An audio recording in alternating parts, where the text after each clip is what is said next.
वहाँ देखती है कि उसके खेत पर बहुत सारे अंडे के पेड़ उग जाते हैं और उन पर छोटे छोटे अंडे लग जाते हैं। ये देखकर टुनटुनी चिड़िया बहुत खुश हो जाती है। सुंदरपुर जंगल में कालू कौवा का परिवार रहता था। कालू कौवा एक गरीब कौवा था और अपनी पत्नी गोरी और अपनी एक छोटी सी बेटी टुनटुनी के साथ अपने छोटे से घर पर रहता था। कालू अपने परिवार से बहुत ही प्यार करता था। एक दिन कालू कौवा अपनी बेटी टुनटुनी के साथ जंगल में घूम रहा था। टुनटुनी चिड़िया बोलती है, पापा ये कौन सी जंगल है? ये जंगल स्कूल है। यहाँ पर छोटे पक्षियों को पढ़ाया जाता है। अच्छा, तो फिर मैं यहाँ कब पढ़ने आऊंगी? पहले मैं पैसे कमाकर जमा कर लूं, तब तक तुम भी थोड़ी बड़ी हो जाओगी। फिर मैं भी तुम्हें यहाँ पढ़ने के लिए भेजूंगा। अभी तो वैसे मेरी बेटी कितनी छोटी है। टुनटुनी चिड़िया अपनी पापा की बात सुनकर कहती है, मैं बड़ी तो हो गई हूँ पापा, अब मैं कितनी बड़ी होंगी? अरे अभी कहाँ बड़ी हुई है, तुम अभी छोटी सी तो हो। चलो मैं तुम्हें आगे की जंगल घुमाता हूँ। फिर कालू कौवा टुनटुनी चिड़िया वहाँ से चले जाते हैं। तभी कालू कौवा को रास्ते में उसका बहुत पुराना दोस्त बंटी कबूतर मिल जाता है। अरे कालू भाई, तुम बड़ी दिनों बाद मिले, कहाँ रहते हो आजकल? अरे बंटी, क्या बताऊं यार, जब से शादी की है तब इतना काम में व्यस्त रहता हूँ कि कहीं आने जाने का टाइम ही नहीं मिलता। आज तो अपनी बेटिया रानी को जंगल घुमा रहा था कि तभी देखा तुमसे मुलाकात हो गई। अरे वाह, तुम्हारी एक बेटी भी है, तुमने तो मुझे कभी बताया ही नहीं। तुम्हारा क्या नाम है बेटा? मेरा नाम टुनटुनी है। ये बड़ी ही प्यारी बेटिया है। और अभी तुम क्या कर रहे हो? क्या बताऊं यार, दूसरे के खेत में मजदूरी करके, वो भी मिट्ठू तोता को जानते हो, उसी के खेत में काम करता हूँ। और बताओ तुम क्या करते हो? मैं तो हर मौसम में अलग अलग काम करता हूँ। गर्मी में आइसक्रीम बेच लेता हूँ और सर्दियों में अंडे।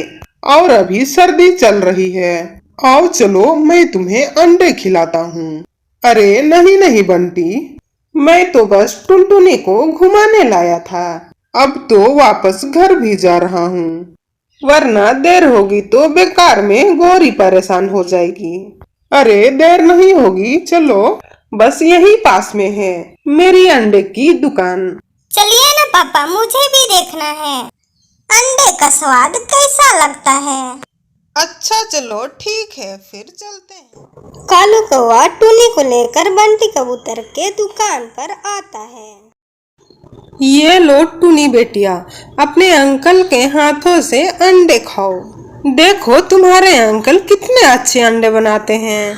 टुन्नी चिड़िया अंडे खाती है और टुन्नी चिड़िया को अंडे बहुत अच्छे लगते हैं। अरे बंटी, तुम्हारे अंडे तो बहुत ही स्वादिष्ट है। कैसा चलता है तुम्हारे अंडे का बिजनेस? सब बहुत बढ़िया चल रहा है कालू भाई, तुम भी अपना बिजनेस क्यों नहीं खोल लेते हो?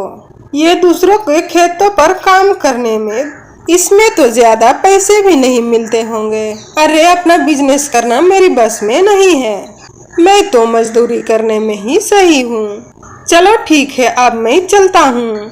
कालू कौवा टुनी को लेकर अपने घर वापस जाता है। तभी रास्ते में टुनटुनी अपने पापा से बोलती है, पापा वो अंडे कितने अच्छे थे ना, मुझे भी वो अंडे बहुत अच्छे लगे।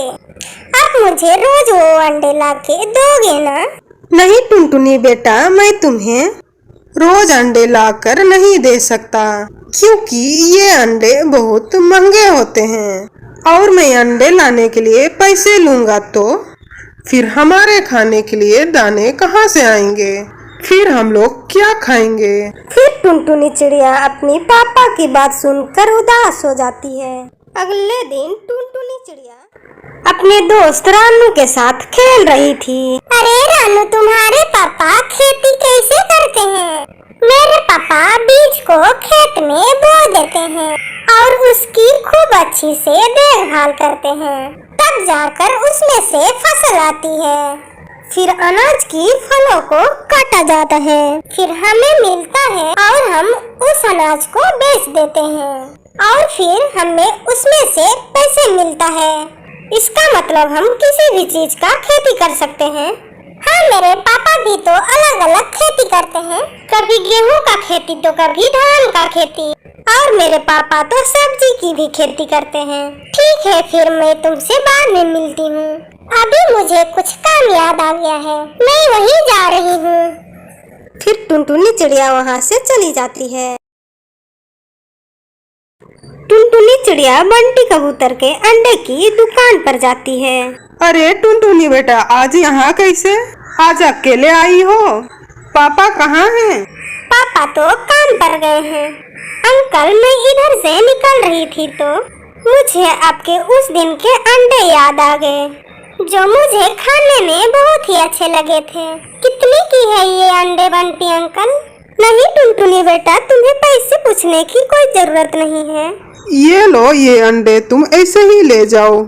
टुनटुनी अंडे लेकर वहाँ से चली जाती है और अपने घर के पीछे आ जाती है, जहाँ पर थोड़ी जमीन कच्ची थी। अब मैं भी यहाँ पर अंडे की खेती करूँगी, और जैसे रानू ने बताया, मैं अपने अंडे की खेती को पूरी तरह से ध्यान रखूंगी और फिर अंडे की खेती से मुझे अंडे खाने को मिलेंगे। टुनटुनी चिड़िया गड्ढा खोदकर अंडे को और फिर अंडे को उसी गड्ढे में डाल देती है और फिर उसमें थोड़ी सी पानी डालती है। फिर टुनटुनी चिड़िया वहीं पर सोचने लगती है, अब मेरी अंडे की खेती हो जाएगी तो फिर कुछ दिनों बाद मुझे खूब अंडे खाने को मिलेंगे। फिर मैं मम्मी पापा को भी अंडे खिलाऊंगी। तभी वहाँ टुनटुनी की दोस्त रानू चिड़िया आ जाती है। अरे टुनटुनी, तुम यहाँ पर अकेले क्यों बैठी हो? क्या हुआ है? मैंने तुमसे पूछा था खेती कैसे करते हैं, बिल्कुल वैसे ही मैंने भी खेती कर ली है। लेकिन टुनटुनी, तुम तो अभी बहुत छोटी हो और तुम खेती कैसे कर सकती हो? और किस चीज का खेती करी है तुमने? और तुम्हारे पास बीज कैसे आए? अरे मैंने किसी भी चीज की खेती नहीं करी है और न किसी अनाज के। मैंने तो अपने लिए अंडे की खेती की है। जब मेरी अंडे की फसलें आ जाएगी तो मैं तुमको अंडे खिलाऊंगी। रानू जैसे ही टुनटुनी चिड़िया की बात सुनती है, वो जोर जोर से हंसने लगती है और टुनटुनी चिड़िया की मजाक उड़ाती है। अरे टुनटुनी, तुम कहीं पागल तो नहीं हो गई हो? भला अंडे की खेती किया जाता है? कहीं तुम इस गड्ढे में अपने अंडे तो नहीं डाल दिया? अंडा तो मुर्गी देती है। अरे पागल, अंडे की खेती कोई नहीं करता। टुनटुनी चिड़िया रानू की बात सुनकर उदास हो जाती है। तुम मेरा मजाक उड़ा रही हो? देखना, जब मेरे अंडे की खेती आ जाएगी तो मैं तुम्हें अंडे नहीं दूंगी। क्या टुनटुनी, तुम पूरी पागल हो गई हो? रानू चिड़िया टुनटुनी चिड़िया के ऊपर हंसते हुए वहाँ से चली जाती है। अगले दिन टुनटुनी चिड़िया अपने खेत पर वापस जाती है और वहाँ देखती है कि उसके खेत पर बहुत सारे अंडे के पेड़ उग जाते हैं और उन पर छोटे छोटे अंडे लग जाते हैं। ये देखकर टुनटुनी चिड़िया बहुत खुश हो जाती है।